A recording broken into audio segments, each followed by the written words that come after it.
ನಂಬಿಕೆ ಮತ್ತು ಸಂದೇಹ. ಯೋಹಾನ ಮತ್ತು ಯೇಸು ಕ್ರಿಸ್ತ. ಎಲ್ಲರಿಗೂ ನಮಸ್ಕಾರ. ಇಂದು ನಾವು ಬೈಬಲ್ನ ಒಂದು ಅತ್ಯಂತ ಪ್ರಭಾವಶಾಲಿ ಮತ್ತು ಕುತೂಹಲಕಾರಿ ಸನ್ನಿವೇಶದ ಬಗ್ಗೆ ಚರ್ಚಿಸಲಿದ್ದೇವೆ. ದೇವಕುಮಾರನಾದ ಯೇಸು ಕ್ರಿಸ್ತನ ಆಗಮನವನ್ನು ಜಗತ್ತಿಗೆ ಸಾರಿದವನು ಸ್ನಾನಿಕನಾದ ಯೋಹಾನ. ಅಂತಹ ಯೋಹಾನನಿಗೆ ಒಂದು ಕ್ಷಣ ಸಂದೇಹ ಉಂಟಾಯಿತು. ಸೆರೆಮನೆಯಲ್ಲಿದ್ದ ಯೋಹಾನನು ಯೇಸುವಿನ ಬಳಿಗೆ ತನ್ನ ಶಿಷ್ಯರನ್ನು ಕಳುಹಿಸಿ ಕೇಳಿದ ಆ ಒಂದು ಪ್ರಶ್ನೆ ನಮ್ಮೆಲ್ಲರ ಜೀವನದ ನಂಬಿಕೆಗಳಿಗೆ ಕನ್ನಡಿ ಹಿಡಿಯುತ್ತದೆ. ಬನ್ನಿ, ಇಂದಿನ ವಿಡಿಯೋದಲ್ಲಿ ಇದರ ಆಳವಾದ ಅರ್ಥವನ್ನು ತಿಳಿಯೋಣ. ಯೋಹಾನನು ಸೆರೆಮನೆಯಲ್ಲಿದ್ದನು.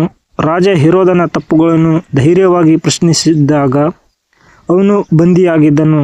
ತಾನು ಯಾರ ಮಾರ್ಗವನ್ನು ಸಿದ್ಧ ಮಾಡಲು ಬಂದಿದ್ದನೋ ಆ ಯೇಸು ಕ್ರಿಸ್ತನು ಮಾಡುತ್ತಿರುವ ಅದ್ಭುತ ಕಾರ್ಯಗಳ ಸುದ್ದಿಯನ್ನು ಯೋಹಾನನು ಅಲ್ಲಿ ಕೇಳಿಸಿಕೊಳ್ಳುತ್ತಾನೆ. ಯೋಹಾನನು ನಿರೀಕ್ಷಿಸಿದ್ದು ಬೇರೆಯೇ ಇರಬಹುದು. ಬಹುಶಃ ಯೇಸು ಕ್ರಿಸ್ತನು ಬಂದು ತಕ್ಷಣವೇ ನ್ಯಾಯ ತೀರ್ಪು ನೀಡುತ್ತಾನೆ ಎಂದು ಅವನು ಭಾವಿಸಿದಿರಬಹುದು. ಆದರೆ ಯೇಸು ಜನರ ಕಾಯಿಲೆಗಳನ್ನು ವಾಸಿ ಮಾಡುತ್ತಾ ಪ್ರೀತಿಯನ್ನು ಸಾರುತ್ತಾ ಹೋಗುತ್ತಿದ್ದರು.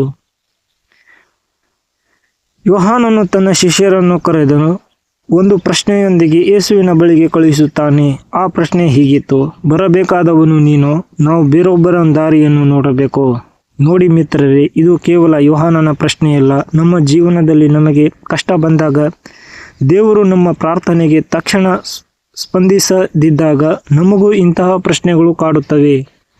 ನಾನು ನಂಬಿದ ದೇವರು ಇವನೇನಾ, ಅಥವಾ ನನ್ನ ಸಮಸ್ಯೆ ಪರಿಹರಿಸಲು ಬೇರೆ ದಾರಿ ಇದೆಯೇ ಎಂದು ನಾವು ಯೋಚಿಸುತ್ತೇವೆ. ಈ ಪ್ರಶ್ನೆಗೆ ಯೇಸು ಹೌದು, ನಾನೇ ಎಂದು ನೇರವಾಗಿ ಉತ್ತರಿಸಬಹುದಿತ್ತು. ಆದರೆ ಆತನು ಏನು ಹೇಳಿದನು ಗೊತ್ತಾ? ಆತನು ಮಾಡಿದ ಕಾರ್ಯಗಳನ್ನೇ ಸಾಕ್ಷಿಯಾಗಿ ನೀಡಿದನು.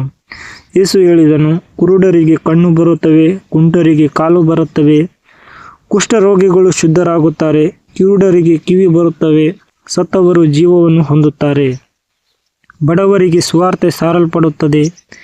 ಯೇಸು ಇಲ್ಲಿ ಹಳೆಯ ಒಡಂಬಡಿಕೆಯ ಭವಿಷ್ಯವಾಣಿಗಳು ನೆರವೇರುತ್ತಿರುವುದನ್ನು ನೆನಪಿಸುತ್ತಿದ್ದಾರೆ. ಕ್ರಿಸ್ತನು ಬಂದರೆ ಇಂತಹ ಕಾರ್ಯಗಳೇ ನಡೆಯುತ್ತವೆ ಎಂದು ಯೋಹಾನನಿಗೆ ತಿಳಿದಿತ್ತು. ಆದುದರಿಂದ ಮಾತಿಗಿಂತ ಕೃತಿಯೇ ದೊಡ್ಡದು ಎಂಬುದನ್ನು ಯೇಸು ಸಾಬೀತುಪಡಿಸಿದರು.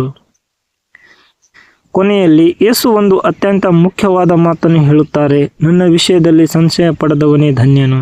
ಅಂದರೆ ನಮ್ಮ ನಿರೀಕ್ಷೆಗಳು ಅಥವಾ ನಮ್ಮ ಯೋಜನೆಗಳಂತೆ ದೇವರು ಕೆಲಸ ಮಾಡದಿದ್ದರೂ ಆತನ ಮೇಲೆ ನಂಬಿಕೆ ಇಟ್ಟವರು ಭಾಗ್ಯವಂತರು. ದೇವರು ತನ್ನದೇ ಆದ ಸಮಯದಲ್ಲಿ ತನ್ನದೇ ಆದ ರೀತಿಯಲ್ಲಿ ಅದ್ಭುತಗಳನ್ನು ಮಾಡುತ್ತಾನೆ. ನಾವು ಆತುರಪಟ್ಟು ಸಂಶಯ ಪಡಬಾರದು.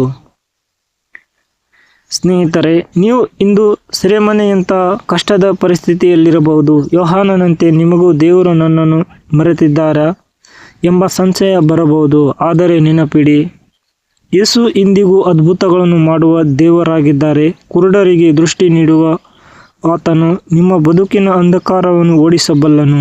ಆತನು ಕೇವಲ ಶಾರೀರಿಕ ರೋಗಗಳನ್ನು ಮಾತ್ರವಲ್ಲ, ನಮ್ಮ ಆತ್ಮದ ನೋವನ್ನು ಗುಣಪಡಿಸುತ್ತಾನೆ. ಬಡವರಿಗೆ ಸ್ವಾರ್ಥ ಎಂದರೆ ಭರವಸೆ ಇಲ್ಲದವರಿಗೆ ಭರವಸೆ ನೀಡುವುದು ಎಂದರ್ಥ.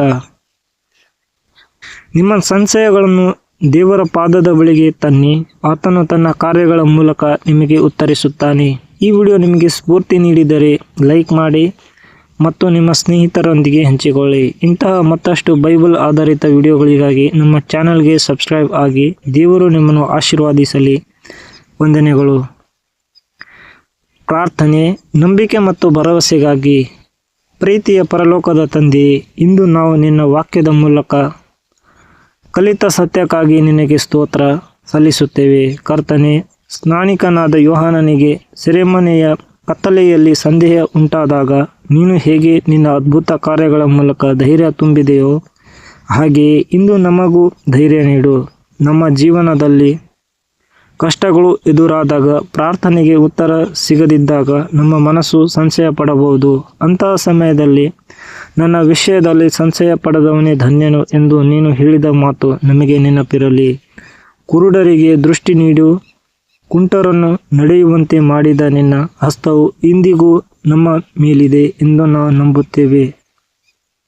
ನಮ್ಮ ಬದುಕಿನ ಅಂಧಕಾರವನ್ನು ನೀಗಿಸು, ನೊಂದಿರುವ ನಮ್ಮ ಮನಸ್ಸನ್ನು ಗುಣಪಡಿಸು. ನಮ್ಮ ಎಲ್ಲ ಚಿಂತೆಗಳನ್ನು ನಿನ್ನ ಪಾದದ ಬಳಿಗೆ ಇಡುತ್ತೇವೆ. ನಮಗೆ ನಿನ್ನ ಮೇಲೆ ಅಚಲವಾದ ನಂಬಿಕೆ ಇಡಲು ಬೇಕಾದ ಶಕ್ತಿಯನ್ನು ದಯಪಾಲಿಸು. ಸುವಾರ್ತೆಯ ಬೆಳಕು ನಮ್ಮ ಮನೆಯಲ್ಲಿ ಮತ್ತು ಮನದಲ್ಲಿ ಸದಾ ಬೆಳಗಲಿ. ಯೇಸು ಕ್ರಿಸ್ತನ ಪವಿತ್ರ ನಾಮದಲ್ಲಿ ಈ ಪ್ರಾರ್ಥನೆಯನ್ನು ಬಿಡುತ್ತೇವೆ ತಂದೆಯೇ, ಆಮೆನ್.